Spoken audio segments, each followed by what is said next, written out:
Hi guys, I'm Dave in real life and welcome to today's Unmissable. Yeah, unfortunately, I haven't got the echo sound that I normally do. This is a brand new phone. So, yeah. It's going to be this way for a little while. But anyway, we're going to start off this video with obviously probably one of the fun things that happened on the kickoff show. And this is just something that I never thought we'd ever get, and that is the crowd surfing from Michael Cole and Cody Rhodes. This was quite unexpected and not on my 2025 bingo card, that is for sure. But yeah, I just thought we'd start off with that before we take a trip down to SmackDown Hotel. Honestly, there wasn't that much stuff what came from the kickoff show, if I'm being all honest. Just a lot of wrestlers coming out that they're going to beat the other 29. There was even questions to Liv Morgan and Raquel. What would you do if it's you two? What are the last ones standing? And it's the same question was even asked to Wonder Woman and Naomi. It's just standard stuff, really. Nothing to write home about other than this crowd surfing. This was very, very funny. Anyway, we are now going to take that trip down to SmackDown Hotel. Welcome to the SmackDown Hotel. Yeah, last night, SmackDown Hotel, the go-home show to the Royal Rumble, was exactly what it said on the tin, to be quite honest with you. Nothing significant went down on this show, but it was quite enjoyable. I wasn't bored throughout. There was a lot of filler. You know what I mean? It is the go-home show before WWE's first PLE of the 2025, so there was not really a huge expectation going into this show. But yeah, quite an enjoyable show, though, nonetheless. It did start off with Kevin Owens being in the ring, and he took back his Wing Eagle title.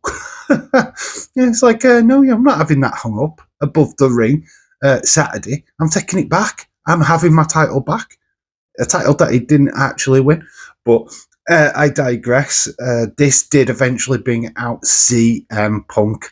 Obviously, he did get his name mentioned in the promo, so that automatically allows that wrestler to come down to the ring. Basically, there was a bit of an exchange. Nothing to to write home about, nothing too brutal. They didn't bury each other or anything like that. There was just Kevin Owens bragging about that he had been in the main event twice at WrestleMania and that he really hopes that CM Punk gets his dreams dashed yet again. And CM Punk was just like saying, if I do win, or if you do beat Cody in the ladder match, I'm coming straight for you. You will have a really short title reign. It is really just good, a fun back and forth between these two. Can't wait to see what a feud would look like. Obviously, they kill it on the promos. It would be fascinating to see these two just throw hands. I mean, they have got past, I believe. I think CM Punk was leaving ROH as Mark Steen, obviously Kevin Owens. Was it Mark Steen or Kevin Steen? Kevin Steen, let's get it right. Left ROH, or joined ROH. I don't think they ever collided. I don't know. I'm not really sure if they've ever had a match, but I'd be very down for it if they did. But yeah, it did just leave with them two. Not throwing hands or anything, but just do good exchange. Starting off SmackDown. We did lead to our first match, which was Jimmy Uso, Mr. Big Jim, taking on Carmella Hayes. There were an interesting bit in the background. Shinsuke Nakamura. In fact, he showed up quite a few times during the show, just hiding in the background. I don't really know why he's stalking people these days. I mean, people should be stalking him, right? He is the US champion, so him stalking people's a little bit strange. But yeah, Jimmy went on to beat Carmella Hayes, which was quite a surprise. Cheated, of course, using the ropes and leverage, which Carmella Hayes was trying to do. So Jimmy just outsmarted him and picked up the pinfall. Then we went to Chelsea Green who had a title defense against Michin.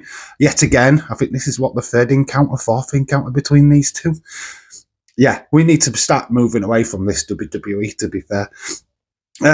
She retains. She retained the US Championship by getting disqualified. She actually used Michin's kendo stick against her. So, yeah. She then proceeded to beat down B-Fab as well, who was ringside with Michin. So we're kind of getting a look at the teams. One thing about Chelsea Green is, what is your outfit? Why are you trying to be Bianca Belair? Oh, Wonder Woman. I mean, you're not Wonder Woman. I wonder if you are a woman. No, I'm only kidding. Aaron Piper. Piper. Oh, so good. Her Majesty. Hershey. Is it Hershey? A secret Hershey.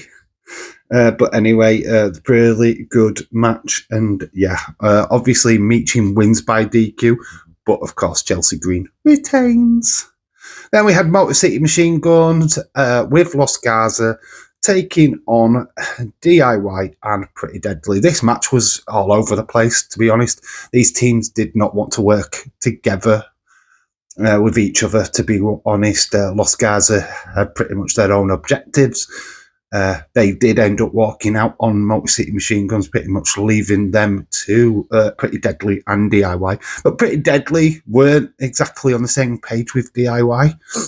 So, yeah, it was literally Motor City Machine Guns DIY, to be quite honest with you, which led to Motor City Machine Guns picking up the win, which is not good going into the Royal Rumble, because usually the team that wins going in, or the person what wins going into a Rumble match, is the team what loses. So there's a good chance that DIY could retain here on Saturday night at the Royal Rumble, which will upset quite a few people. I mean, I predicted that it'd be Motor City Machine Guns. Might not be the case now. We did actually see Tama Tonga and Jacob Fatu eyeing up the championships while DIY had left them randomly. Why would you leave your tag championships just lying around? Which quite mind-boggling. But yeah, that is what happened there. Yeah, it's interesting. So yeah, they're leading to their match at the Royal Rumble, the 2 out of 3 falls match. Motor City Machine Guns versus DIY. Then we had Andrade beating The Miz after The Miz was having words with Nick Aldis. Andrade was behind him as he was saying some uncomplimentary words. So this led to a match in which Andrade won. Then we had Damien Priest come out, promo, which then brought out Tama Tonga and Jacob Fatu. They both would proceed then to attack Damien Priest, only to have LA Knight come out to make the save. Yeah. I mean, LA Knight's had his own issues with Jacob Fatu. So this was no surprise.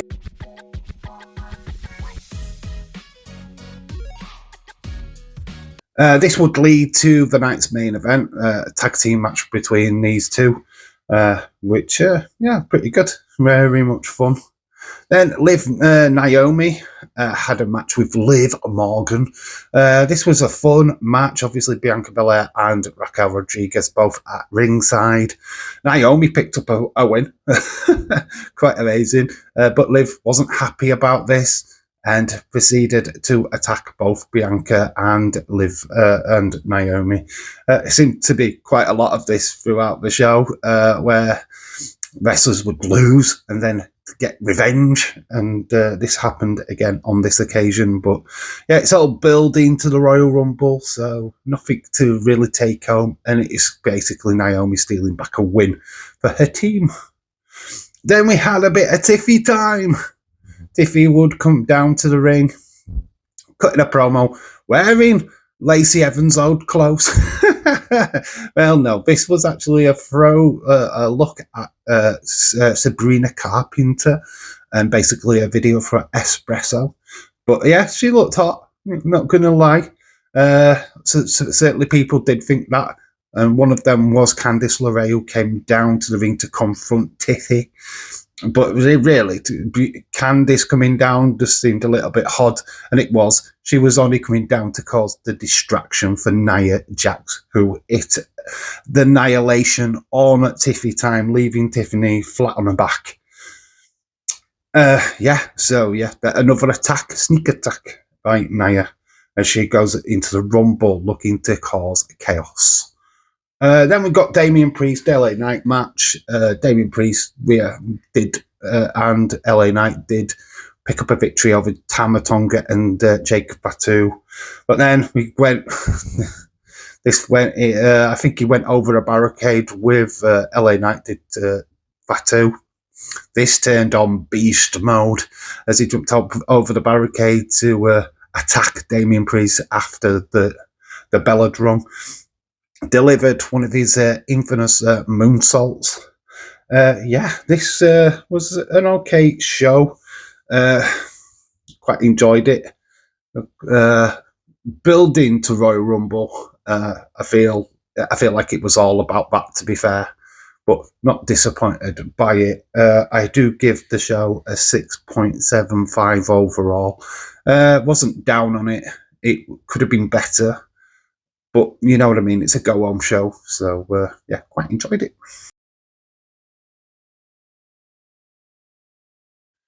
Brother. Yeah, this is going to take a look at some of the funny moments. This picture made me chuckle. It's a good little moment between Karrion Kross and Scarlett. Yes, they attacked a fan during a photo shoot. Don't know who this fan was. But yeah, he got himself in a little bit of hot water. Totally a Wyatt Six fan. And Karrion Kross didn't take too lightly to it. And this is what happens when you mention the Wyatt Six to Karrion Kross during a photo shoot. So yeah, you have been warned. Obviously, the fan is totally down on this. But yeah, there is a legal lawsuit being pressed against Karrion Kross and Scarlett for this interaction. Anyway, and then the last is this. I noticed this during the live watch along in the front row, and I don't know how this is possible. I don't know how this exists, but the Birmingham City fan sat next to an Aston Villa fan. Do you not know the rivalry between these two teams? How these two guys are sitting there as best mates is beyond me. They must be American and know nothing about this rivalry between these two clubs, because literally this would never happen. And I'm sure the Birmingham City and Aston Villa supporter clubs are up in arms over this well, I can't even say that word. I am that flabbergasted by these two fans. This is a travesty against football. This should never happen. This is like Man City and Man United fans sitting together. It's like AC Milan and Inter Milan fans sitting together. It's like Real Madrid fans and Barcelona fans sitting together. It's just not heard of. I mean, honestly, this really upset me during the live stream, I tell you. But anyway, I digress. I mean, honestly, this is just madness. Please, just think about it. If you're going to wear football shirts, know the history of the clubs. Thank you. That is the public announcement for today's video. Anyway, that is brother for today, and that is today's video. Hopefully you join me for the Royal Rumble later on tonight. It's going to be a blast. Let's see what fun and shenanigans we can have. Obviously, we've got our community Rumble. What number have you got? Which wrestler will represent you in the Rumble? It's going to be absolutely fascinating, as it was last year and the year before.